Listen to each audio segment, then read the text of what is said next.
Thank you so much.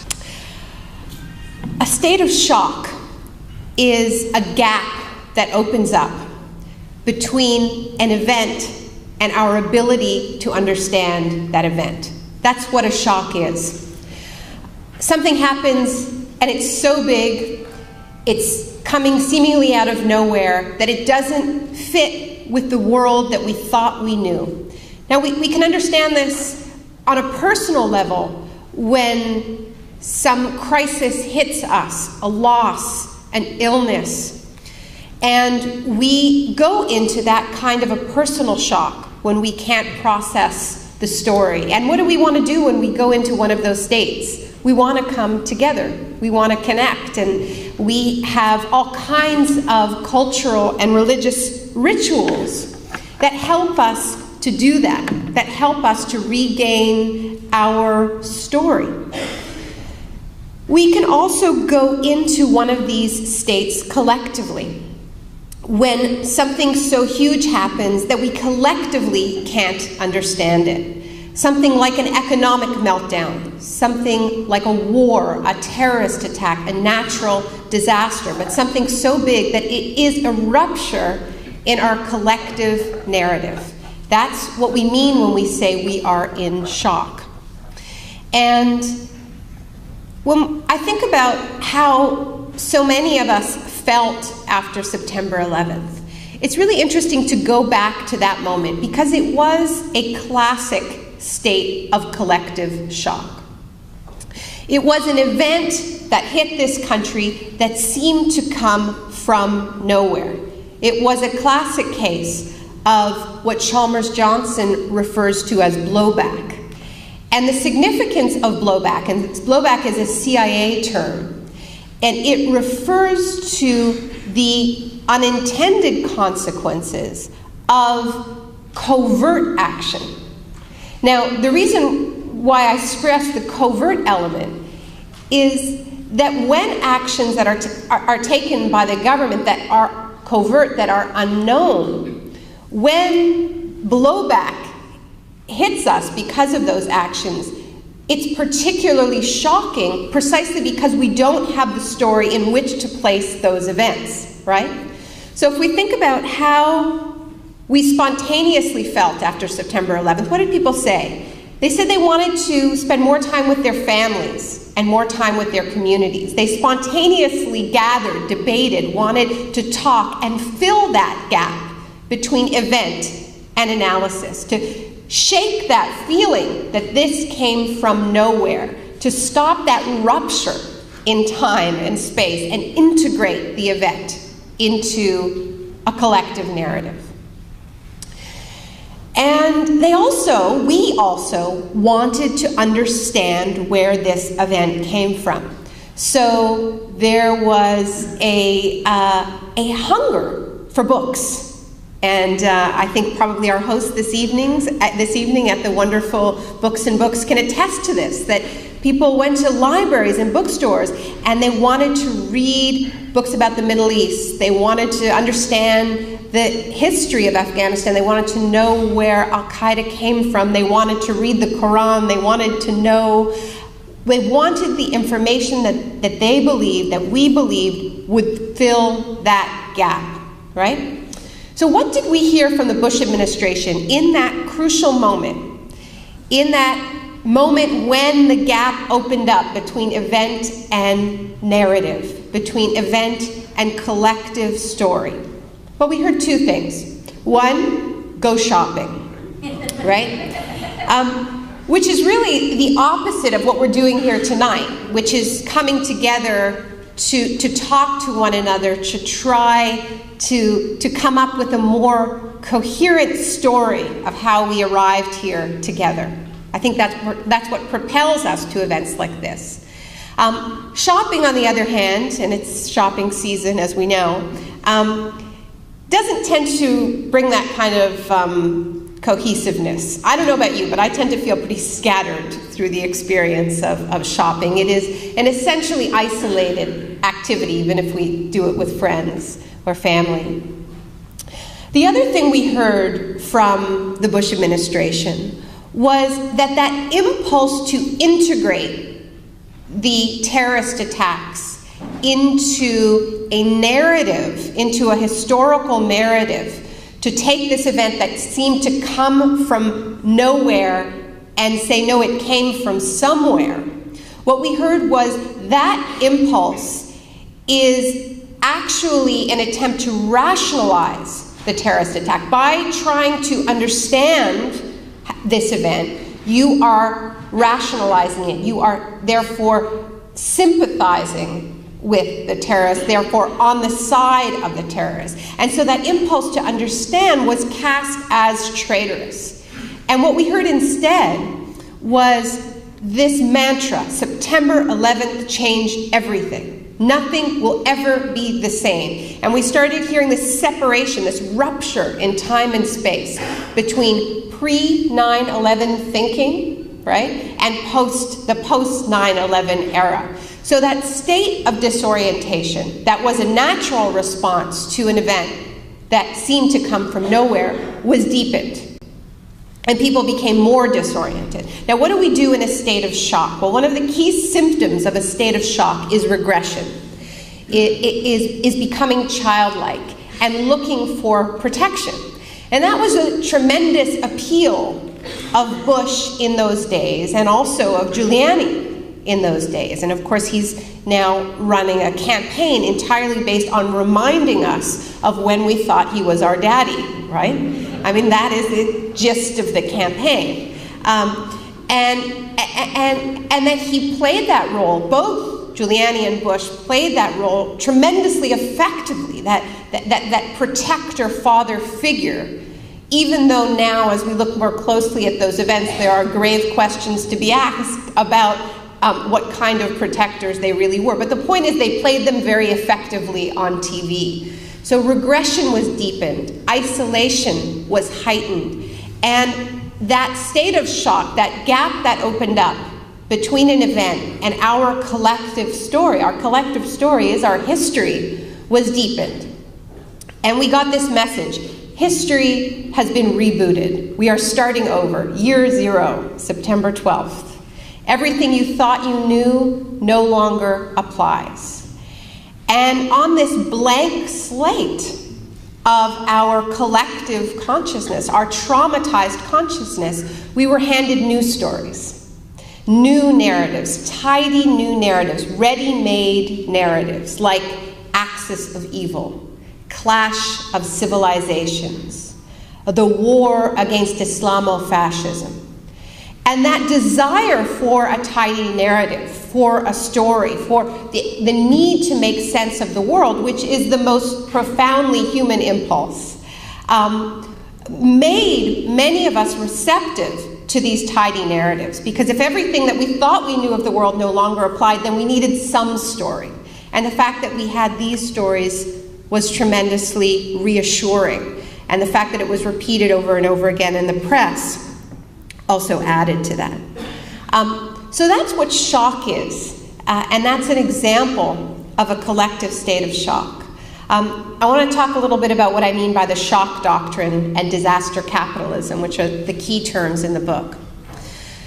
What I mean by the shock doctrine is a philosophy of power that I think we can identify very clearly in the Bush administration, but which I argue in the book is by no means unique to the Bush administration, and that in fact the Bush administration represents simply the culmination, or one might hope, the final expression of an ideological project that has been dominating now for 3 decades. The shock doctrine is the philosophy of power that holds that the best time to push through a radical pro-corporate economic program, what economists call shock therapy, is in the aftermath of some kind of shock, some kind of cataclysmic event. If you were to present a population with an economic shock therapy program, which means cutting healthcare, education, privatizing core services like Social Security, water, healthcare, education, deregulating in the interests of corporations, if that's what economic shock therapy does. Now, if you were to say to people when times were fairly uneventful that this was the plan, people would organize and reject it, because that's what we tend to do. We tend to protect our interests, and we may want markets, and I would argue that we do, but we have also collectively struggled since the Great Depression for policies that temper the market, that guarantee better working conditions, and that build a social safety net. So when the market fails, there's something there to catch us. This has been the project of the New Deal, the Great Society. This was the response to that crisis, the collective response to the crisis of the market crash of 1929. So people do, when times are uneventful, resist these economic measures. So what I show in the book is that if we look at the big bang moments when this pro-corporate agenda has advanced, it hasn't been hand in hand with freedom and democracy, as we're told over and over again. We can trace the rise of this ideology through shock. We can see cataclysmic events over the past 30 years, major traumas to countries, states of exception and states of emergencies that created the context in which these policies could be pushed through without debate. So in the book, I start in the 70s and the Latin American coups that overthrew democracies and created the context when the first economic shock therapy programs under the tutelage of Milton Friedman and the so-called Chicago Boys were imposed on Latin America. But I follow this through to contexts which were democracies on paper, but where these policies were pushed through against the wishes of the population, using economic crisis, using hyperinflation crises and debt crises in the 80s in Latin America and Africa, and these economic emergencies when the International Monetary Fund and the World Bank would come with a rescue loan in exchange for countries accepting these economic measures. But I also give a few other kinds of examples. I show, for instance, how Margaret Thatcher was only able to push through her economic shock therapy program, the rapid privatization of the British economy and the breaking of the blue-collar unions in the 80s after the Falklands War, which created a state of emergency. And Thatcher came back from that battle and she said, we fought the enemy without in the Falklands, and now we must fight the enemy within. And the enemy within was the trade unions. So I traced this ideology, and this was actually new to me because this book came out of my reporting in Iraq after the US invasion. I went there for Harper's Magazine and wrote an article called Baghdad Year Zero, Pillaging Iraq in Pursuit of a Neocon Utopia. And I went to Iraq because I thought what was happening there was an entirely new phenomenon. This idea of imposing economic shock therapy in the aftermath of a shock and awe invasion. I mean, in Iraq, the shock doctrine was absolutely blatant. You had a military strategy that was designed to heighten the shock, to create collective shock to the extent that it was called shock and awe. And then you had Paul Bremer arriving in Baghdad when the city was still on fire, wearing his trademark uniform, Brooks Brothers suits and army boots, the uniform of the new economy, and declaring that Iraq was open for business and pushing through a series of laws that turned Iraq into the widest open, most unprotected economy in the world. Now you have to remember that the lights were still off in Baghdad. So Iraqi industry was told they had to compete without electricity. Right? That they had to compete with Walmart in this context. So the first shock in Iraq was shock and awe. The second shock was this economic shock therapy, but it didn't go as planned. And Iraqis weren't so shocked by the invasion that they just went along with this experiment in radical social engineering. They resisted. And when they resisted, there was a third shock. And that third shock was a non-metaphorical shock, was the shock to bodies, was the shock in the interrogation chambers, was the shock of torture. And I look at torture in this book as an enforcement tool, as a political strategy that often fails to try to control populations that will not be controlled. You know, we have these debates about torture, about whether it works, whether it doesn't work, the 24 scenario, whether this particular tactic violates the Geneva Conventions, whether the Geneva Conventions apply. But so much of our discussion is narrow. It's about looking at torture as what happens between an interrogator and a prisoner, and whether it successfully extracts information. And what we forget is actually what we know about torture, which is that torture is not just about extracting information. Torture is always, no matter who uses it, a strategy for transmitting information. Torture is a tool of state terror. Torture tells a whole society, be afraid. And we get that message. We get that message. Some of us get that message more clearly than others when we know that we could be the one who could be disappeared. But we get that message. You know, we have these discussions, once again, in this country about why there's so much apathy. But it isn't just apathy. It's also fear. These tactics work, and we need to identify them as tactics designed to make us fearful so that we can resist it in ourselves. When I came back from Iraq, I found out, I actually was on, I'm on a lot of listservs, a lot of different kinds of listservs. And one day I ended up getting an email all the way from Sri Lanka, from a man named Herman Kumara, who is head of the Fishing People's Association in Sri Lanka. There's many small boat fishing people in Sri Lanka, and they're represented by an association, and Mr. Kumara is the head of this association.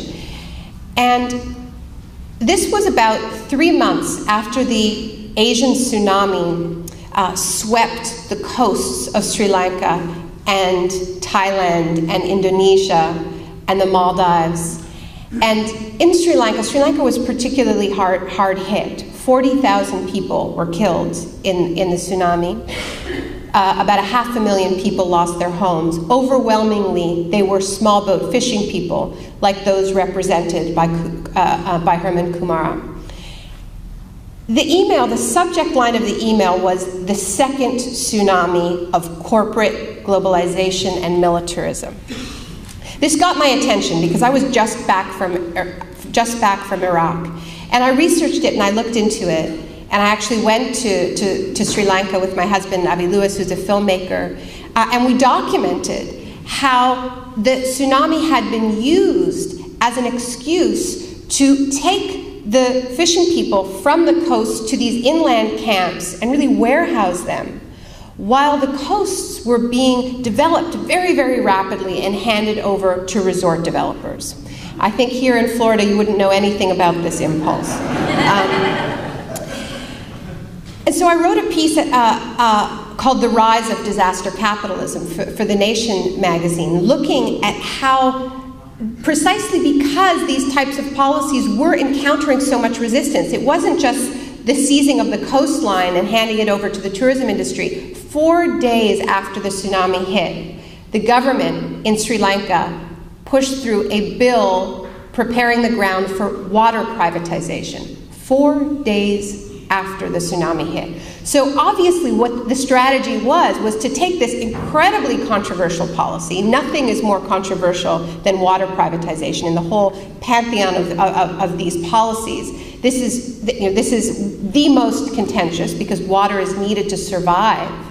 And to use that window of trauma when people were focused on their tremendous losses, on their needs to recover, to rebuild, to bury the dead, to push through this controversial law.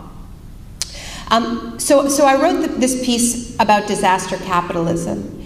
And I started working on the book and started researching these historical connections. And it was while I was already in this process that the levees broke in New Orleans. And I immediately went there, and what was, one of the things that was really striking is that within 10 days of the levees breaking, with the city still partially flooded, the people were using the phrase disaster capitalism to describe what was happening in real time. Because instantly, you started hearing people, I quote a Republican congressman from Baton Rouge at the start of the book, saying of New Orleans public housing projects, we couldn't clean out those housing projects, but God did. I hesitate to say that in a church because it's such blasphemy, but he did say that. And it was so clear that this disaster, which actually came out of the systematic neglect of the state, that's why the levees broke, was then harnessed to finish the job. Not to rebuild the public sector, but to destroy all that was left of the public sphere, the public housing projects, and the school system. New Orleans is now the country's leading laboratory, and that's a quote from the New York Times, for the charter school model. Almost half the students in New Orleans, when they went back to school this fall, went into charter schools. Not because they had big community meetings and decided to do this, or because they had a referendum and voted for it, but precisely because the residents of New Orleans were scattered throughout the country and these policies were pushed through in that window of opportunity. That is disaster capitalism. But it's more than that, because many of you will remember hearing that immediately after the levees broke, and I was there when this happened, Blackwater showed up, saying that they were there to provide security. And it wasn't just Blackwater. It was Halliburton, Bechtel, Floor, Parsons, the whole Baghdad gang. And all of us who had reported from Iraq were having flashbacks. And so were the soldiers, and so were the private security guards. There's a friend of mine asked a Blackwater guard how things were going in the city, in New Orleans. And he looked around and he said, well, it's all pretty green zone here. He didn't know where he was. He thought he was in Baghdad. We all did. Because it was as if the green zone had lifted up from Iraq and landed on the bayou. And what is the significance of this? The significance of this is that this country has, for the past 25 years, been privatizing all of the arms of the state. Water, electricity, roads. What's left? Well, what's left is what they call core government services. Core government services are everything from first responders to the army. It's fire, it's police. It's also the running of the government itself, the infrastructure of the state, the cutting of welfare checks. I mean, it's the invisible side of government. This administration, the significance of the Bush administration, is that they are devouring the core. Not because they're crazy, but because they are just taking this ideological project to its logical conclusion. Now, I don't think there is anything particularly new about this privatization impulse. Eric Prince, the head of Blackwater, says his mission is to do for the US military what FedEx did for the post office, right? He doesn't see a difference, but there is a difference. And the difference has tremendous consequences to all of us. Now, today, as you know, a huge conference has just begun in Bali. It's a very important conference. It is a coming together of energy ministers from around the world to come up with a global agreement to replace the Kyoto Protocol, which is going to expire soon. It expires in 2010. The mandate of Bali is tremendously ambitious. It's also tremendously urgent. I don't have time here to set out the scientific case that climate change is a reality, and I doubt that I need to do that with this crowd, but if you'd like me to, we can do it more during the discussion. But we there is tremendous urgency from the scientific community. The last report from the Intergovernmental Panel on Climate Change, which just won the Nobel Prize, was just described by Time magazine as a final warning to humanity. The stakes for Bali are very high. Yet how many of you think anything significant is going to come from Bali? Certainly from this government. I mean, I think there is a well-earned cynicism that this tremendous challenge and this moment where so much change is urgently needed, we are understandably cynical that we will see that change from our political leadership. And it isn't just the Bush administration, although the Bush administration is an extreme manifestation of this. There is a laissez-faire attitude from governments around the world. The Bush just looks bad by comparison. Now, what we hear from the administration, and we've been hearing this now for a few years, ever since they stopped denying that climate change is a reality, they went from denying that it's a reality to saying that the market will fix it, right? That what they need to do is let capitalism harness the creativity of the free market, create incentives in the market system so that it will solve itself, essentially. And that this is better than clear regulation like firm caps on emissions. This is what we're hearing. Now, if we think about what it means to privatize so many aspects of the state that deal directly with disaster and warfare, which is what I've just described, which is really the innovation of this government. That in the shock after September 11th, they didn't just declare the endless war on terror, they simultaneously outsourced it and privatized it. So Iraq is a contractors' war. There are more private contractors in Iraq than there are soldiers, 180,000 private contractors in Iraq.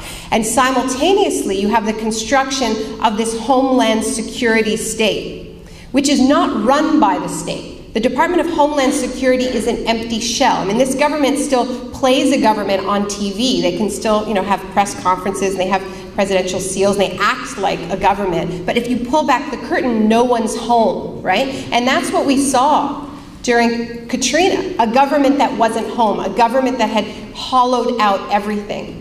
And there was the appearance that everyone had gone on vacation, right? I mean, it's not just an appearance. This is what the administration has spent its time doing. We spend our time talking about individual corruption scandals, and we miss this larger picture of this deliberate hollowing out of the state. Now, what this means is that what Eisenhower described as the military-industrial complex has been replaced by what I call the disaster capitalism complex. And it is a huge and sprawling and ever-expanding part of not just the US economy, but the global economy, that encompasses not just the companies that produce weapons, but also the companies that are treating soldiers when they come back traumatized and maimed from Iraq. That is a business opportunity, thanks to Donald Rumsfeld, who privatized medical treatment for soldiers. They also see the growing backlash against immigrants as a market opportunity. And when you compound climate change with that and its ability to create so many migrants quickly, if we think about the floods just recently in Tabasco and Mexico or Bangladesh, climate change is a guarantee that there will be millions of people displaced from their homes looking for new homes. What will they meet when they get there? Well, they'll meet Boeing's $2.5 billion virtual fence on the borders of the US and Mexico and the US and Canada. They'll meet Halliburton's new detention centers. That they got multi-million contracts to build detention centers, privately run detention centers, in the case of an unexpected influx of migrants. They could well meet Blackwater guards who see the securing of the US border as a way to diversify their business model after Iraq. So, contrary to what the Bush administration claims about creating market incentives to develop green energies, what they have actually done is created market incentives for ongoing disasters. Market incentives not to deal with the most pressing issues of our time, whether it's the need for peace in the Middle East, whether it is the need to seriously tackle our climate crisis. Instead, what we have is this privatized infrastructure that sees each disaster as a market opportunity, as an opportunity for expansion, both to put the excluded under surveillance and in detention, and offer the included, the winners of this economic model, privatized escape.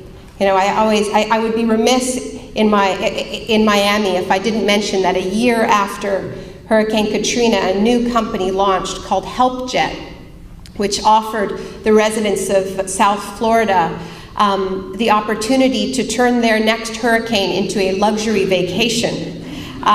You can call your HelpJet concierge, who, when the hurricane's coming, and they will not just whisk you out of the hurricane zone, no lines, no mess, no fuss, but they will book your 5-star vacation.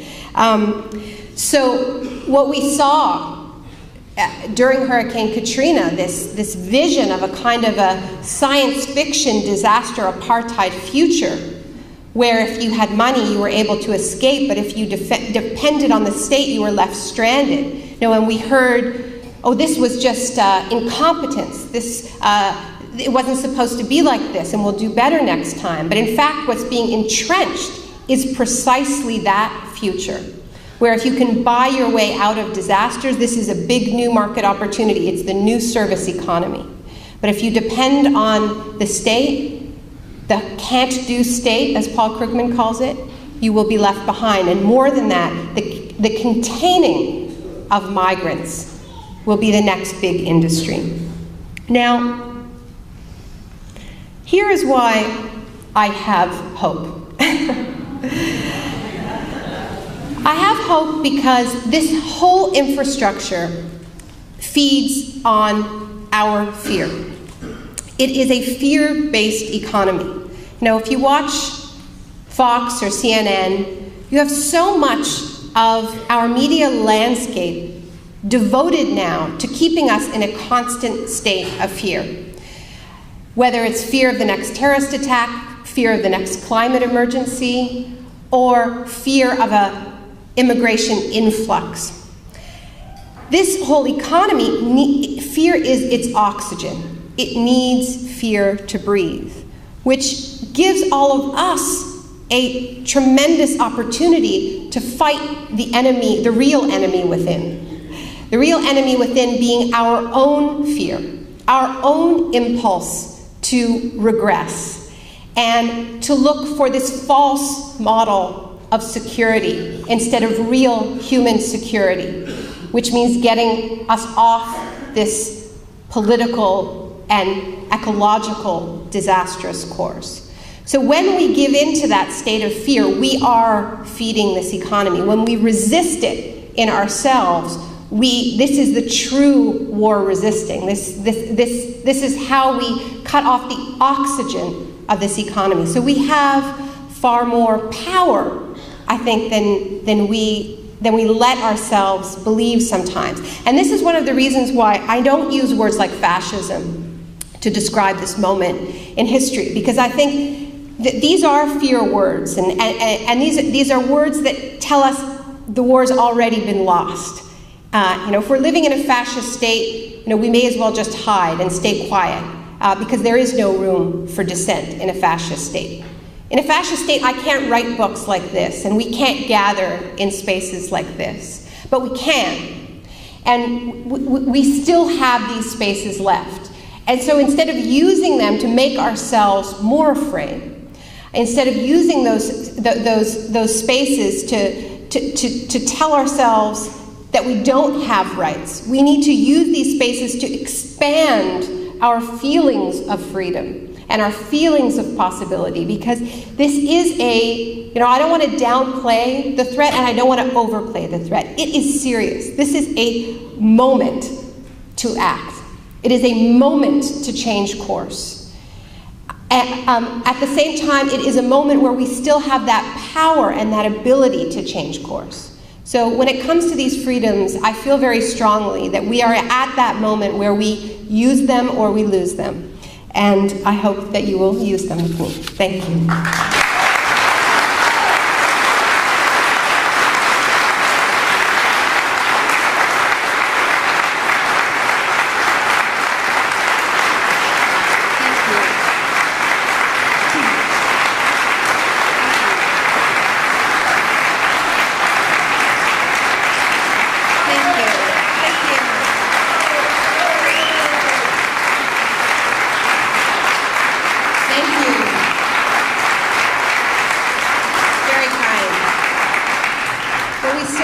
Some time to have a good chat, then we're going to watch a very short film, and I'm going to be here to sign your books, so we're just getting started. But thank you so much. Who wants to ask the first question?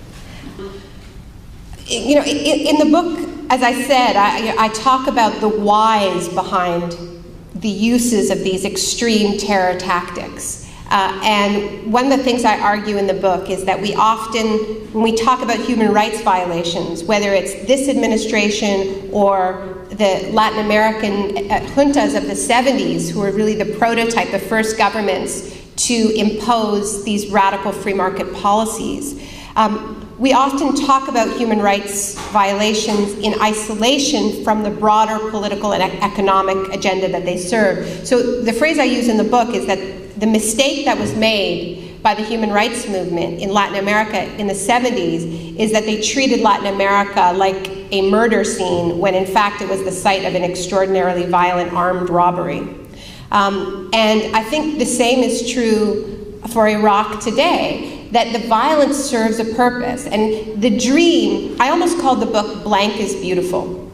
And the reason why I almost called it that is because as I've researched the rise of this market fundamentalism, this idea of the blank slate has come up again and again and again. You know, in the 70s in Latin America, the Chicago boys would talk about how the coups had given them a clean sheet on which to build their model states. And when I was in New Orleans, immediately after the flood, I was hearing that phrase again. Talking to developers with this city still flooded, saying, well, we now have a clean sheet, and on that clean sheet we can rebuild. Now, of course, New Orleans in that moment was anything but a clean sheet. It was filled with rubble and bodies, and it was anything but a clean sheet. But it's this confusion between destruction and creation, and this dream, actually, that these terrible disasters actually don't destroy but cleanse. This is an idea, and actually I do feel comfortable talking about this in a church. In fact, I think we should talk about this more in churches and synagogues, which is that this is a really deep part of our Judeo-Christian mythology. This fantasy that our world can be cleansed through disasters. It's in Noah and the flood, and this idea that you've got problems with the world, flood it, grab a few of your friends, get on a boat, start over, right?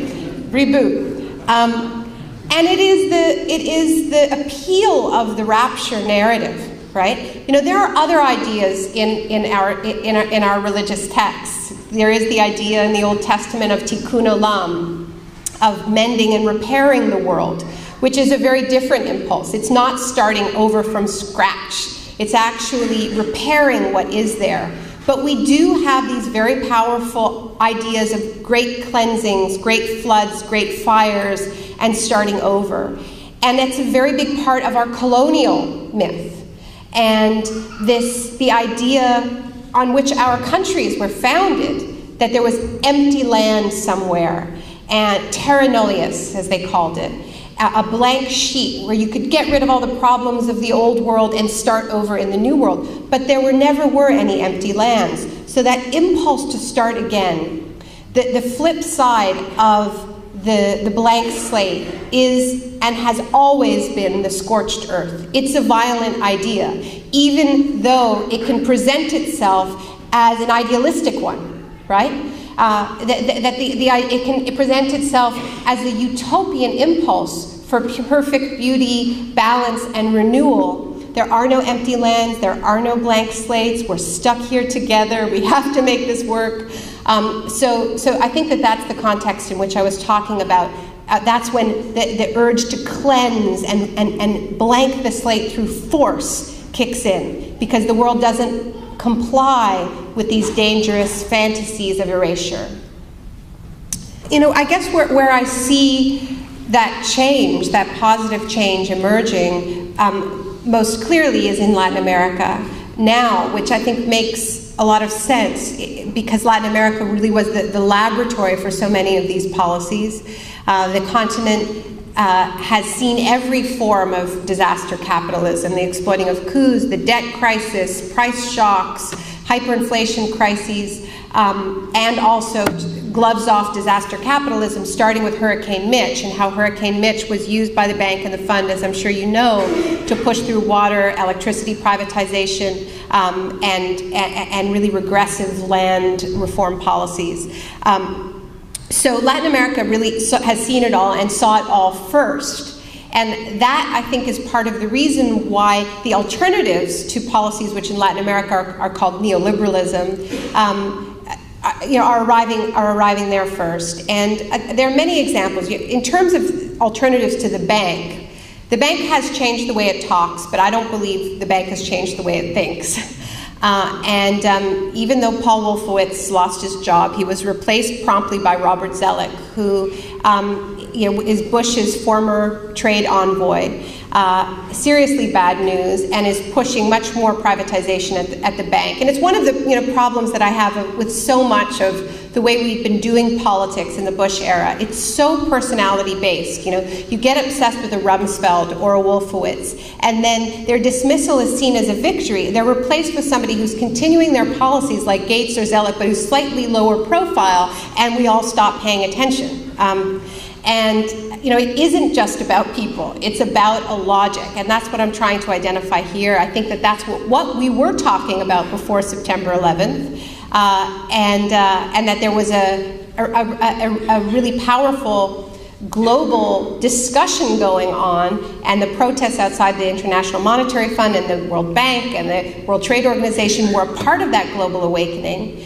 And Latin America has kept that conversation going even as we have changed the subject. So concretely, one of the things that's starting to become quite concrete is the idea of what's the Banco del Sur, the Bank of the South, which would make the need to go to Washington for emergency loans and bailouts no longer necessary, because there would be a Bank of Latin America, and Latin American countries are increasingly loaning to each other. Obviously, Venezuela's oil money is a huge part of this, but it isn't the only piece of it, and that's where I'm drawing. I think we're seeing some concrete alternatives there. ALBA, the trade area, is another one. I write about this, actually, I did in a recent article in The Nation, if people want to read about it, called Latin America's Shock Resistance. The Chilean myth, well, there's a couple pieces of that.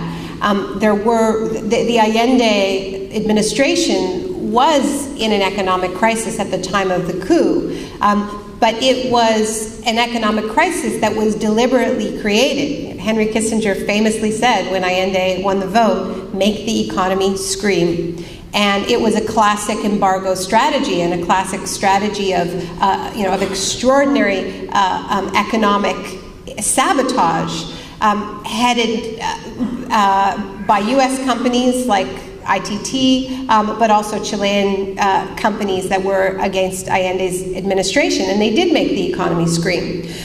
So that argument that the coup was responding to an economic crisis created by Allende is false. The coup was responding to an economic crisis created by Nixon and Kissinger and the elites in Chile.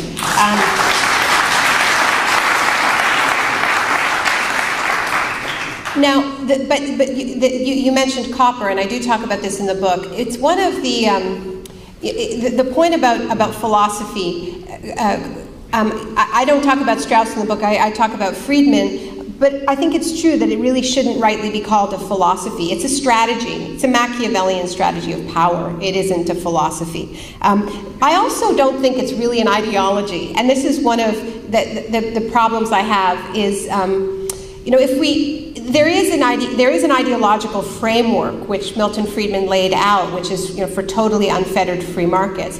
But if we look at the actual track record of these ideologues in power, what we see is there's tremendous support for state interference in the economy when it benefits multinationals, right? And I think Alan Greenspan's legacy is the best example, that he intervened in the economy in the interests of hedge funds again and again. He did not intervene in the economy in the interests of regular people, and, you know, we're seeing this again in the subprime mortgage crisis. So it doesn't even deserve to be called an ideology, because they break the rules when it suits them. Now, Chile is a really classic example of this, because it was this ideological laboratory, this petri dish, for all of these policies straight out of the Chicago economic school playbook, like school vouchers, charter schools, privatization of Social Security, the depoliticization of the union movement, not allowing unions to be involved in political activity, a 15% flat tax. They even called it an ownership society. This was the 70s, right? And all of these policies that the Bush administration had tried and failed to bring in, they brought in Chile in the 70s. That said, the whole thing was underwritten with public money. Does that sound familiar? In the form of Codelco, the state copper mine. Codelco is the centerpiece of the Chilean economy. It is what Allende nationalized, which so enraged the American copper companies. But Pinochet and the Chicago boys never privatized Codelco. And at key moments, Codelco represented 87% of Chile's exports, just a massive part of the economy that was subsidizing all of these experiments, which were then held up as this great free market model.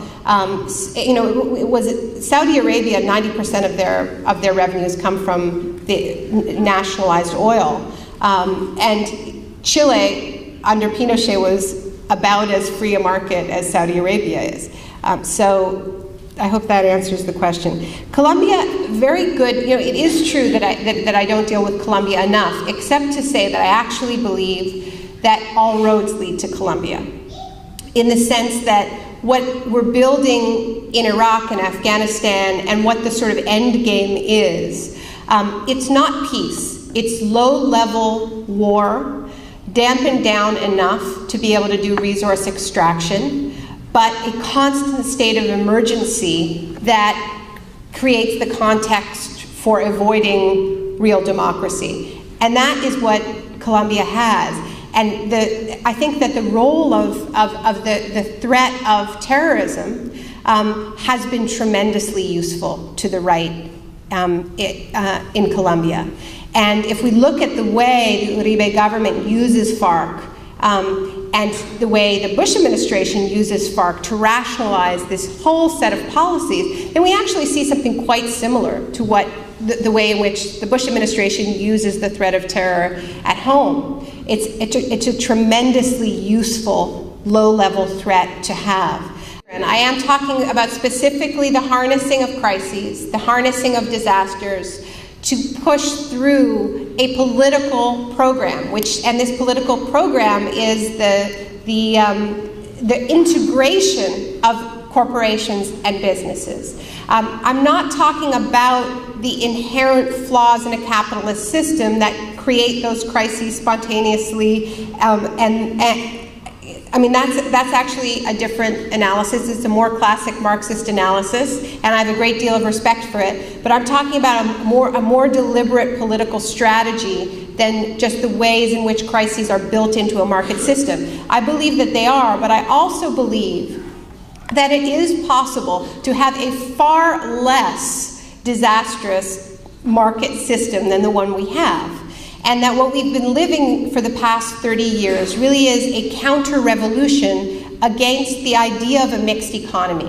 The idea that you can have an economy that has a market, but also has elements of socialism within that system, like socialized medicine, like a public education system, like a post office and a library, and all of these things that actually don't fit the market logic.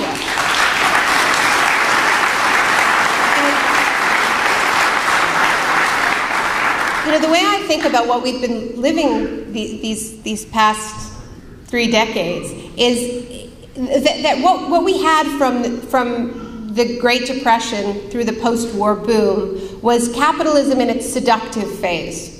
It's capitalism that knew that it had rival suitors for our attention. And you know, this is what the New Deal was, a compromise. It was a response to the fact that many Americans were turning to more radical left-wing ideas, and there was a clear sense from the elites in this country that they had to sweeten the deal if people weren't going to turn left. And that is what the New Deal was. And so that this era of the mixed economy was really, it was capitalism with flowers and chocolates, saying, you know, we can make this work. And the phase that we've been living lately is sort of the post 1989.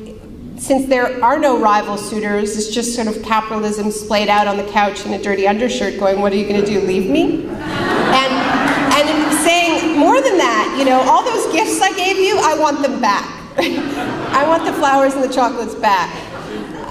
So, I mean, that's my analysis of where we are. Whether it's possible to redeem it and whether we need a completely other economic model, I don't pretend to know. I mean, that's actually not the research or the writing that I do. I have great faith that we can answer that question together.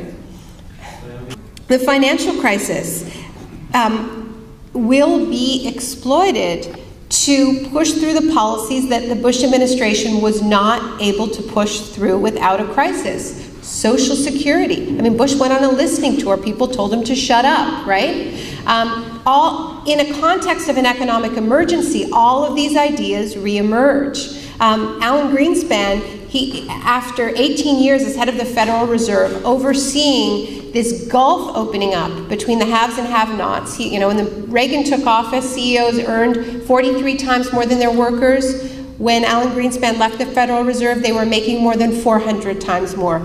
I asked Alan Greenspan about this when I had the opportunity to sort of interview him on Democracy Now! And he blamed teachers. He blamed the school system, you know? Because these are the next big pushes. It's Social Security, and it's school vouchers and charter schools. And all we need to do if we want to see the future is go to the Heritage Foundation's website and read what the ideas are that are lying around. You know, I start the book with this quote from Milton Friedman: "Only a crisis, actual or perceived, produces real change. When the crisis occurs, the change will depend on the ideas that are lying around." So if we want to know what's going to happen, check out the ideas that are lying around. But we also need to have our ideas lying around, because, you know, in fact, this whole model, you know, Friedman's obsession with crisis, in fact, had to do with his observation that progressives had responded to the market crash of 1929 with a wave of populism, which is the opposite of what I'm describing, which is using a crisis to blast people out of the way and ram through policies. The Great Depression was an opportunity to bring more people into the political process and build a more just economic system. So we have paradigms for how crises and disasters can create more democracy, more participation. And there are many other examples of that. It happened in Mexico after the 1985 earthquake. It became a democratic opening up because in that moment people lost faith in the state. They saw such tremendous evidence of inequality in the way the earthquake hit different people and the way the government failed to respond, and it was a tremendous opening up.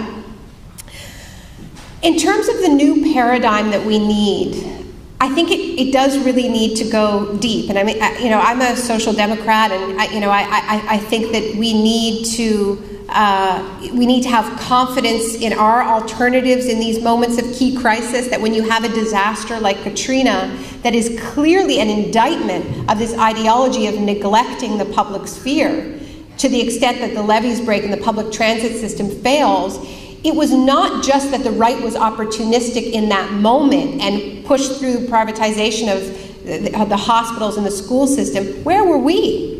You know, where were we in this moment when the ideology failed so graphically before the world? Where were we with our confidence proposing another and more just economic model? And that has to do with an internalized belief among progressives that while we can criticize the right, we think there's something wrong with our ideas. And that is the flip side of this ideological campaign by the right, which is to say our ideas have already failed. There's something tainted about them. There's something wrong with them. So in those key moments when we need great confidence, the moment when we collectively lose the story, we don't have the confidence to come forward with our narratives, with our alternatives, and we get frightened. And so we need to identify this in ourselves. I really believe that we don't face a crisis of ideas, that we face a crisis of faith in our ideas, a crisis of confidence in our ideas. And it's one of the things that I try to do in the book. I really have two goals or two tracks with this alternative history. One is to show how crisis was used at key junctures, whether the Tiananmen Square massacre, the coups in the 70s, or the economic crises, but also to show that what Margaret Thatcher claimed, there is no alternative, was not true. That at each one of these crises, at each one of these junctures, there were ideas, there were alternatives that people voted for, that they wanted, and they didn't fail. They didn't have a chance to fail because they were shocked out of the way in these key junctures. And that's, you know, I'm referring to everything from the African National Congress's economic program that they were voted into office to implement in 1994, but then the leadership lost their nerve and never even tried it. So, you know, we have all of these examples where, you know, and Allende is, of course, the best example. His economic vision was not, that experiment was not allowed to be fulfilled. It was shocked out of the way. So when we know this history, it's not just a question of pointing fingers and saying you used violence, you used coercive Machiavellian tactics. It's also to say our ideas didn't have the chance that they deserved. And when we know that, then we become more confident in these key moments. But the paradigm is more than that. I think the paradigm does come back to this fantasy of escape, this fantasy that we can somehow reboot the world from zero. And this is why this is not just a right-wing issue. The left has indulged in the same fantasies of starting over. And I think if we look to the paradigms that will lead us out of this thinking, they are more indigenous visions of the world, which sees, you know, I'm going to get a little bit flaky here, but sees life as a cycle. And, you know, we are stuck here. We will not be airlifted with a few of our friends out of the mess that we have created. And there's no ark, there's no rapture, there's just us. We're stuck here together. And when we accept that,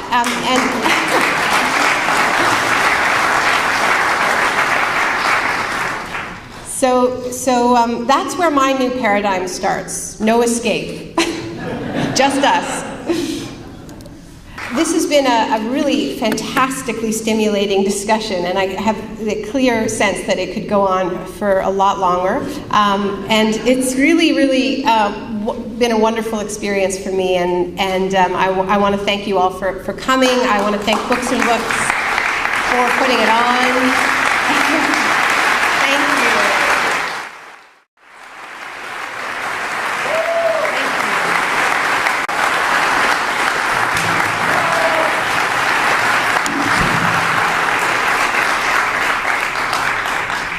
Thank you so much. A state of shock is a gap that opens up between an event and our ability to understand that event. That's what a shock is. Something happens and it's so big, it's coming seemingly out of nowhere, that it doesn't fit with the world that we thought we knew. Now, we can understand this on a personal level when some crisis hits us, a loss, an illness, and we go into that kind of a personal shock when we can't process the story. And what do we want to do when we go into one of those states? We want to come together. We want to connect. And we have all kinds of cultural and religious rituals that help us to do that, that help us to regain our story. We can also go into one of these states collectively when something so huge happens that we collectively can't understand it. Something like an economic meltdown, something like a war, a terrorist attack, a natural disaster, but something so big that it is a rupture in our collective narrative. That's what we mean when we say we are in shock. And when I think about how so many of us felt after September 11th, it's really interesting to go back to that moment because it was a classic state of collective shock. It was an event that hit this country that seemed to come from nowhere. It was a classic case of what's narrative between event and collective story. But we heard two things. One, go shopping, right? Which is really the opposite of what we're doing here tonight, which is coming together to talk to one another, to try to come up with a more coherent story of how we arrived here together. I think that's what propels us to events like this. Shopping, on the other hand, and it's shopping season, as we know, doesn't tend to bring that kind of cohesiveness. I don't know about you, but I tend to feel pretty scattered through the experience of shopping. It is an essentially isolated activity, even if we do it with friends or family. The other thing we heard from the Bush administration was that impulse to integrate the terrorist attacks into a narrative, into a historical narrative, to take this event that seemed to come from nowhere and say, no, it came from somewhere.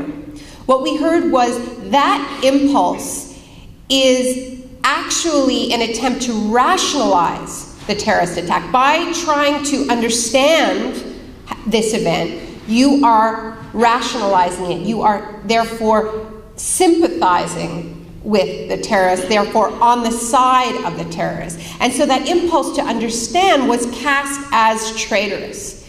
And what we heard instead was this mantra: September 11th changed everything. Nothing will ever be the same. And we started hearing this separation, this rupture in time and space between pre-9/11 thinking, right, and the post-9/11 era. So that state of disorientation that was a natural response to an event that seemed to come from nowhere was deepened. And Chalmers-Johnson refers to as blowback. And the significance of blowback, and blowback is a CIA term, and it refers to the unintended consequences of covert action. Now, the reason why I stress the covert element is that when actions that are taken by the government that are covert, that are unknown, when blowback hits us because of those actions, it's particularly shocking precisely because we don't have the story in which to place those events, right? So if we think about how we spontaneously felt after September 11th, what did people say? They said they wanted to spend more time with their families and more time with their communities. They spontaneously gathered, debated, wanted to talk and fill that gap between event and analysis, to shake that feeling that this came from nowhere, to stop that rupture in time and space and integrate the event into a collective narrative. And we also wanted to understand where this event came from. So there was a hunger for books. And I think probably our host this evening at the wonderful Books and Books can attest to this, that people went to libraries and bookstores and they wanted to read books about the Middle East. They wanted to understand the history of Afghanistan. They wanted to know where Al-Qaeda came from. They wanted to read the Quran. They wanted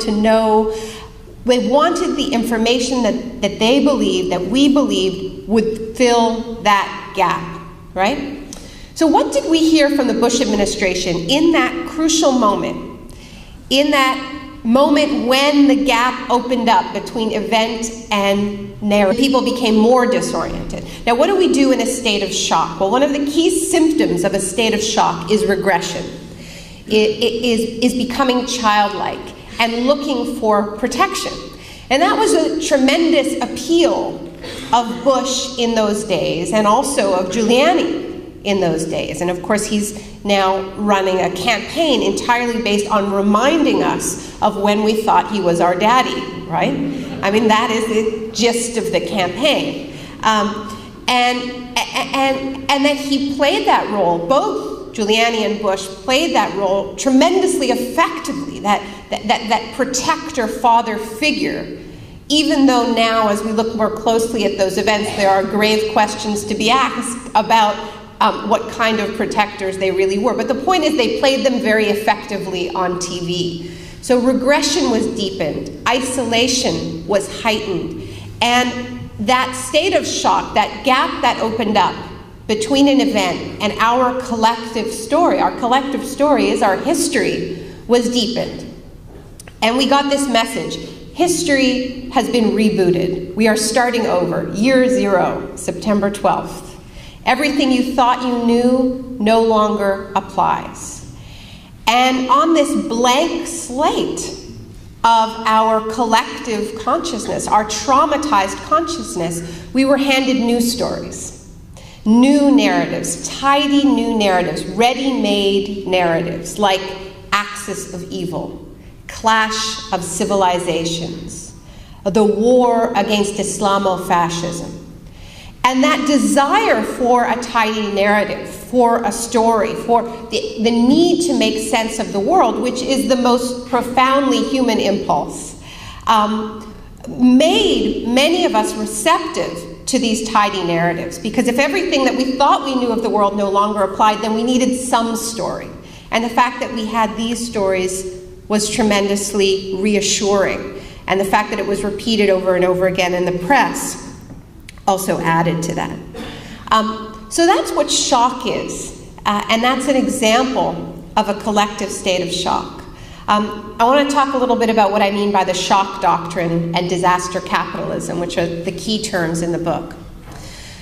What I mean by the shock doctrine is a philosophy of power that I think we can identify very clearly in the Bush administration, but which I argue in the book is by no means unique to the Bush administration, and that in fact the Bush administration represents simply the culmination, or one might hope, the final expression of an ideological project that has been dominating now for 3 decades. The shock doctrine is the philosophy of power that holds that the best time to push through a radical pro-corporate economic program, what economists call shock therapy, is in the aftermath of some kind of shock, some kind of cataclysmic event. If you were to present a population with an economic shock therapy program, which means cutting healthcare, education, privatizing core services like Social Security, water, healthcare, education, deregulating in the interests of corporations, if that's what economic shock therapy does. Now, if you were to say to people when times were fairly uneventful that this was the plan, people would organize and reject it, because that's what we tend to do. We tend to protect our interests, and we may want markets, and I would argue that we do, But we have also collectively struggled since the Great Depression for policies that